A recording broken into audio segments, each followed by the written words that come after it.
बिस्मिल्लाहिर्रहमानिर्रहीम। अस्सलाम वालेकुम। एक खत डॉक्टर के नाम।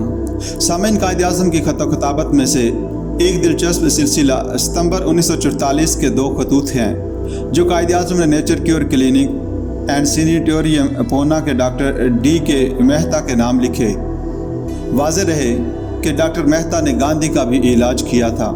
इन्हीं डॉक्टर मेहता ने 5 अक्टूबर 1944 को बोना से ये पहला ख़त लिखा। My dear mister M A Jinnah, मैंने आपके लिए इस गोल का मायारी छिलका तजवीज़ किया था और भेजने का वादा भी किया था।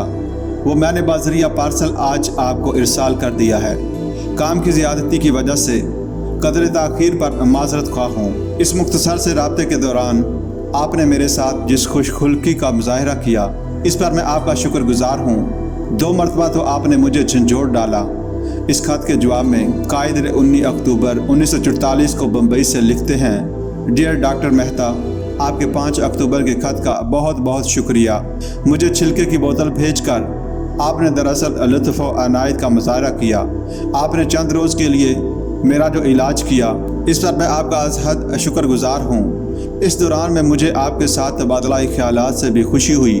फिर लिखते हैं, आपने अब तक मेरा जो इलाज किया है, मेरी यादाश्त के मुताबिक जहाँ तक मुझे याद पड़ता है, इसकी फ़ीस 250 रुपये है। इस खत के साथ आपको इस रकम का चेक भी भेज रहा हूँ। शुक्रिया, आपका मुखलिस एम ए जिना।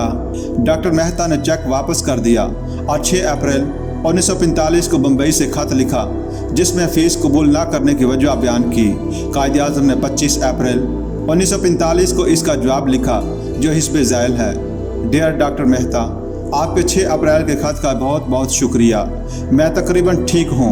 उम्मीद है कि जल्दी ही पूरी तरह सेहतयाब हो जाऊँगा। मुझे आपका खत मिल गया था जिसमें आपने मेरा अरसाल करदा चेक मुझे लौटा दिया था। आपने बम्बई में कमाल मेहरबानी से मेरा जो इलाज किया, इसकी फ़ीस कबूल करने से आप इनकारी हैं। अगरचे मैं इस मोहब्बत और एहतराम की कदर करता हूँ, लेकिन फ़ीस कबूल ना करने पर मैं आपसे इत्तफाक नहीं कर सकता। आपको फ़ीस ज़रूर कबूल कर लेनी चाहिए। मैं आपसे दरख्वास्त करता हूँ कि अपने फ़ैसले पर नज़रसानी करें और मुझे अपनी फ़ीस अदा करने दें। अगर आप फ़ीस कबूल कर लें, जो दर हकीकत आपका हक़ है, तो इससे मुझे बेहद इत्मीनान हासिल होगा। आपका मुखलिस एम ए जिना।